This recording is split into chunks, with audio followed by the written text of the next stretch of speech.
Hello everyone, welcome back to the next video of class 12th BST. We were doing unit 2 principles of management. Till now we have done the 14 principles of management which were given by Henry Fayol. And in this video we are going to learn about the principles of scientific management which were given by F.W. Taylor, Frederick Winslow Taylor. Firstly, we should know what is scientific management. Scientific management means the application of science for each and every level of management. That means we have to apply science at every level of management. जो भी level of management है सभी पे हमें क्या apply करना है, science apply करना है.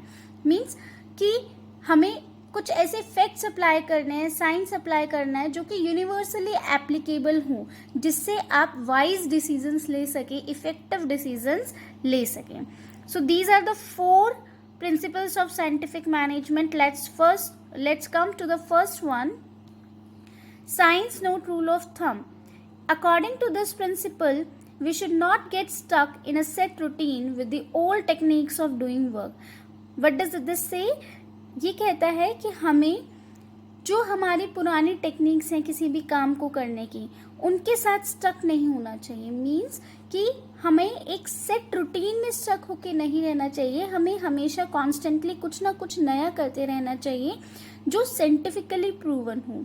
ठीक है. फॉर एग्जाम्पल कि अगर मान लो किसी भी आप कोई जॉब कर रहे हो 5 साल से और वहाँ पर एक ही टेक्निक का यूज़ हो रहा है. अब आप यूज टू हो गए उस टेक्निक के लिए, उस सेट रूटीन के लिए. तो अब ये मतलब नहीं है कि आप उसी रूटीन को फॉलो करेंगे. आपको उसे चेंज करना है और कुछ नया करना है, कुछ नई टेक्निक्स का यूज़ करना है. तो हमें किसी भी काम को करने की पुरानी टेक्निक्स के साथ स्टक नहीं रहना चाहिए. हमें कुछ ना कुछ नया करते रहना चाहिए.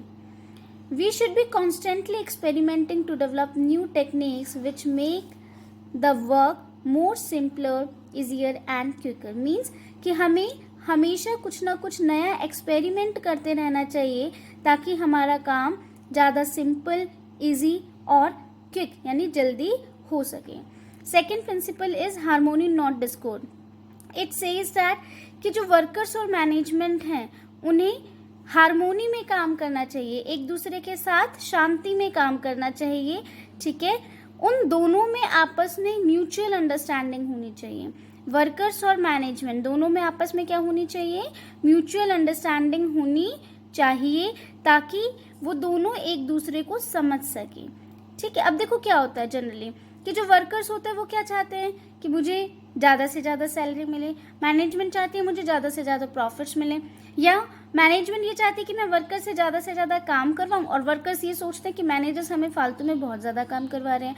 तो दोनों की सोच में कहीं ना कहीं क्या है, कन्फ्लिक्ट्स आ रही हैं. ठीक है. तो ये कन्फ्लिक्ट्स नहीं होने चाहिए उन दोनों के थॉट प्रोसेसेस में. दोनों में आपस में समझ होनी चाहिए, आपस में म्यूचुअल अंडरस्टैंडिंग होनी चाहिए between the workers in the management. Taylor insist of mental revolution. ठीक है. अब देखो यहाँ पे टर्म यूज हुआ mental revolution. This is very important term, बहुत बार आपके 1 मार्क में भी ये आ जाता है. इट मीन्स कि वर्कर्स और मैनेजमेंट दोनों के ही एटीट्यूड में चेंज लाना. मेंटल रेवोल्यूशन मीन्स जो उनका थॉट प्रोसेस है ना अभी तक कि दोनों एक दूसरे के लिए मतलब ऐसा सोच रहे हैं कि जिससे कन्फ्लिक्ट्स की सिचुएशंस क्रिएट हो सकती हैं. तो दोनों को के ही एटीट्यूड में चेंज लाना है. टेलर ने कहा कि नहीं, हमें इन दोनों के ही एटीट्यूड में चेंज लाना होगा ताकि दोनों एक दूसरे के इम्पोर्टेंस को समझ सके. क्योंकि वर्कर्स के बिना मैनेजमेंट कुछ नहीं कर सकता और मैनेजमेंट के बिना वर्कर्स भी कुछ नहीं कर सकते. तो दोनों एक दूसरे की वैल्यू समझ सके, दोनों में आपस में म्यूचुअल अंडरस्टैंडिंग हो, दोनों के एटीट्यूड में चेंज लाना is mental revolution. Third principle is cooperation, not individualism. This principle is actually the extension of harmony, not discord. इसमें क्या कहा गया था कि एक थॉट प्रोसेस की बात हुई थी. अब इसमें हमें प्रैक्टिकली देखना है. मतलब इसमें क्या कहा गया कि management and workers must work in cooperation with each other. कि जो मैनेजमेंट है और जो वर्कर्स हैं वो आपस में एक दूसरे के साथ कॉपरेशन से काम करे ही करें. ठीक है.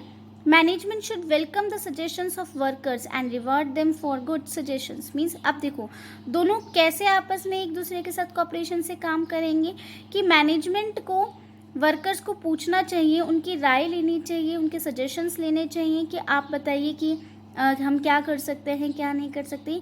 और अगर उनके अच्छे सजेशंस हैं तो उनको अवार्ड करना चाहिए, उन्हें रिवॉर्ड भी करना चाहिए, राइट। तो यहाँ पे इन्होंने क्या कहा कि मैनेजमेंट और वर्कर्स जो है आपस में एक दूसरे के साथ कॉपरेशन से काम करें, यानी मैनेजमेंट जो है वो वर्कर्स के सजेशंस को वेलकम करे और अगर अच्छे सजेशंस हैं तो उनके लिए उसे रिवॉर्ड भी देने चाहिए। वर्कर्स क्या करने चाहिए, ये तो होगी मैनेजमेंट की बात कि भाई मैनेजमेंट को उनके सजेशंस लेने चाहिए, वेलकम करना चाहिए और अच्छे सजेशंस के लिए, गुड सजेशंस के लिए उसको रिवॉर्ड करना चाहिए।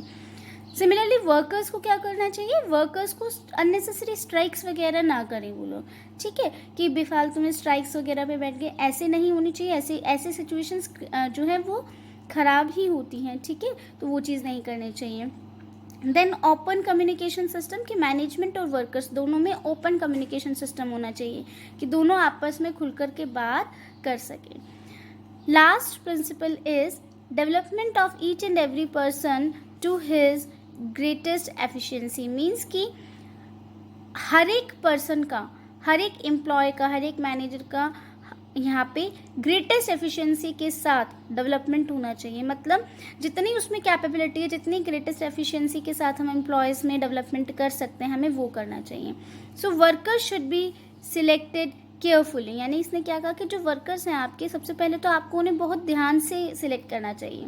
मैनेजमेंट ने, टेलर ने कहा कि जो मैनेजमेंट है सबसे पहले तो उसी की ड्यूटी बनती है कि वो अपने वर्कर्स को बहुत केयरफुली, बहुत ध्यान से सिलेक्ट करें। And after selection job must be provided as per the qualification. अब आपने सिलेक्शन कर लिया, उसके बाद आपको जॉब उनकी क्वालिफिकेशन को देखते हुए देनी चाहिए, ठीक है, कि जितनी उनकी क्वालिफिकेशन है, जिस लेवल पे वो काम कर सकते हैं, उस हिसाब से उनको क्या देनी चाहिए, जॉब प्रोवाइड करनी चाहिए। Employees should be given training from time to time, और अब आपने उनको जॉब दे दी तो उनको हमें टाइम टू टाइम ट्रेनिंग भी देनी चाहिए, क्योंकि जब तक आप उन्हें ट्रेनिंग नहीं दोगे एम्प्लॉयज़ कैन नॉट ग्रो, ठीक है, वो लोग ग्रो नहीं कर सकते। So development of each and every person to greatest efficiency में क्या कहता है कि सबसे पहले तो आपको वर्कर्स को केयरफुली सिलेक्ट करना चाहिए। सिलेक्शन के बाद आपको उनको जॉब देनी होगी as per the qualifications, and employees को आपको टाइम टू टाइम ट्रेनिंग भी प्रोवाइड करनी होगी। So these were the 4 principles of scientific management, and there are some techniques also which are given by F.W. Taylor. We will cover those techniques of F.W. Taylor in the next video. I hope the principles of scientific management are clear, and if you are having any query, any doubt, then you can contact me. Thank you.